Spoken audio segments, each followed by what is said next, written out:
Hi, my name is Franco Solorzano, and today I'm going to be presenting my project number 2 about intercultural conflict.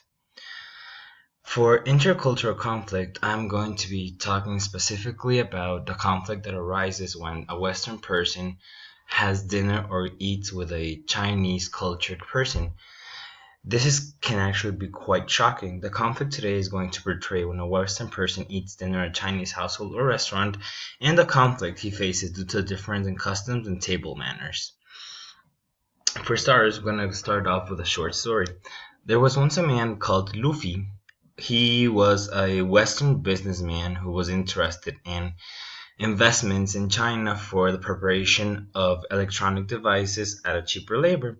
So when it came time for him to finally sign the deal, he had decided to go and meet personally the people over there. So he planned a trip to China. Upon arrival, he was immediately greeted and received as a very important person by the person in charge over there called Trafalgar. Trafalgar and Luffy started working together and they got along pretty well. He was a very good guide and taught him well, but he forgot to mention the etiquette that was involved when it came to dining. Later that night, they had gone off on a journey. They had gone off for dinner at a restaurant around downtown Shanghai, China. Once at the restaurant, the main guest arrived and proceeded to sit immediately. Once he saw that everyone else was still standing up, he felt awkward and asked his friend why was everyone still up. He explained that the guest of honor, being the owner of the Chinese enterprise, is still not arrived. So him being the most important person, everyone had to stand up. Hearing this, he immediately stood up and acted embarrassed, seeing as everyone looked at him weird and in a disrespectful manner. Afterwards, once the food arrived, Luffy didn't know what to do because all he had was a pair of chopsticks and he had never had a Chinese experience before, nor had any interest in learning how to use chopsticks. This proved really difficult for him. Once the food started to arrive, he would start picking the food with the chopsticks in the wrong manner, pointing at people with the chopsticks, and simply behaving in a manner that wasn't accordingly. In spite of being corrected several times, each time he did something that was disrespectful, be it bending over to the table to eat or pulling up the plate, and while everyone was simply pulling up the plate and eating with their chopsticks, he would bend over and be the only person in the restaurant. Everyone looked at him with disbelief and thought he was being disrespectful to everyone there. Unconscious of what was going on, Luffy started to feel nervous and itchy, and he started getting out of the table, back in, back out. He started ordering one drink after another without anyone else drinking, and not realizing that this was actually starting to look worse and worse. Once he got inebriated, he started talking and asking for knives and forks and trying to break the ice, not noticing that this was more of a formal dinner. He would reach over the table to grab a plate, and everyone was in awe of how he was acting. Due to the lack of knowledge he had, once the dinner was over, he left a tip for the waiter, making the host feel enraged and telling him that he should not have done that, for he paid well for this dinner, and he felt disrespected.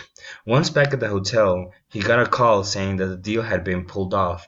This was due to the poor representation he gave at dinner, giving everyone there a poor idea of the Westerner and canceling the contract because of a lack of confidence and lack of understanding between each other. The end. Conflict. Eastern culture. Now I'm going to talk a little bit more in depth about this. So, specifically the conflict. Eastern culture, specifically Chinese, has a distinct way of dining with different utensils, plates, and customs. These differences create a barrier for Westerners who in many cases are perceived as rude when eating, as well as the misconception Westerners have that Chinese people are extremely rude whilst eating. Chinese people are not rude while eating, but interpret and enjoy food in a different manner than Westerners do. Here are some examples of the differences based on each one. Upon seating and arrival. When it comes to Chinese, no one shall seat until the host or most elder member has seated and declared for the rest to do so. If a toast is to be made, everyone must wait for the eldest person or host to speak, and the turns to speak are decided based on age. As well, when drinking, it must be consumed alongside everyone else and not sip by sip.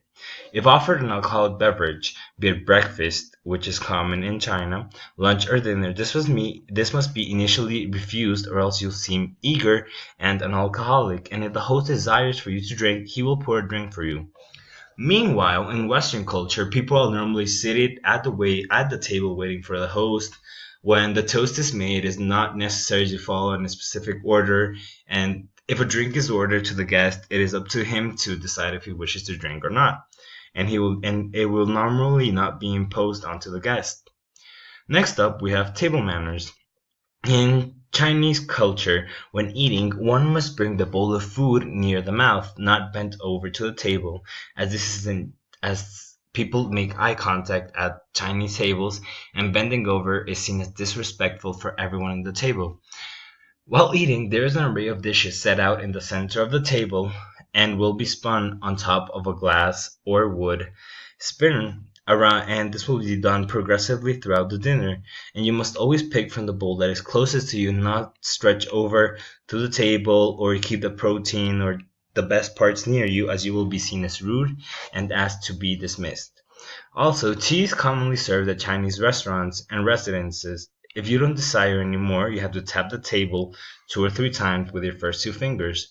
In Western culture, food must be carried from the table to the mouth without moving the dish. Each person had their own dish according to what they ordered and must eat only from there.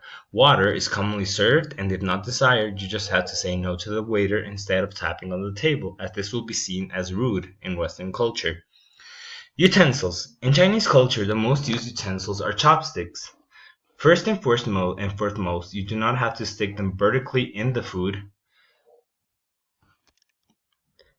and on the other hand, you mustn't play or wave around your chopsticks either while on the table. You don't have to stab or skewer the food.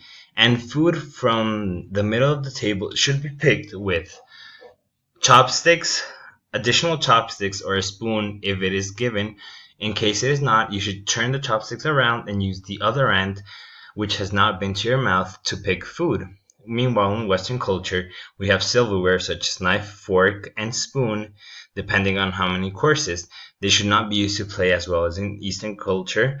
And the difference is you stab food with the fork in order to slice it with a knife. Any additional food can be picked by using your own utensils if no other is provided. On additional note, in China, knives are not provided as they are seen as violent for the table, and when finished eating, place chopsticks straight on the plate or in a holder provided, never crossed. Refuse to pay for the meal, as this will be seen as thinking the host cannot afford it. Don't leave tips, it makes the host look cheap and embarrassed, and leave some food on the plate, because if it is empty, the host will feel he didn't suffice you and keep serving you more and more and more. While in Western culture, knives are a utensil for ripping food. When finished, silverware must be put in a diagonal manner. Always offer to pay as a sign of courtesy. Leave tips in appreciation, and always try to leave your plate empty, as it is seen disrespectful to let food go to waste. Some components are the values. In Western tradition, elder people are respected but seen in many cases as helpless, while Eastern culture praises and is grateful for their elders, keeping them as head of household and the wisest person in the house. Eastern households have a bigger sense of belonging and family than do Western, therefore making their meals a moment of sharing and having everyone share food, unlike Western, where people are more independent and unattached to family. Culture. Eastern culture has a great heritage behind, and the way of dining has been passed down by generations, and it is a moment of respect and unity. The chopsticks are essential, and each have different uses and an appropriate manner of using. The Chinese even influenced many other countries with their eating etiquette, such as South Korea, North Korea, Vietnam, and Japan. Western countries derive more from the French and European way of dining, where they use silverware, which was introduced to France by Antonia de Medici, and have each an appropriate plate. Dinner is seen as a time of bonding, but more satisfying personal needs and pleasure. A possible solution or avoidance of future conflicts. There is not a definitive solution for this conflict, in part because not everyone is interested in learning of different cultures, behavior, and customs. A solution would be to invest a change in oneself if we're going to a Chinese household. Do a check of customs and norms.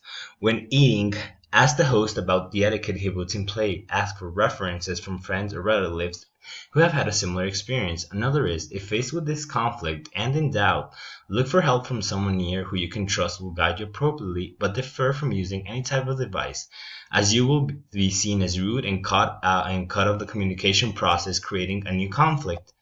These are the references that are used, and thank you very much.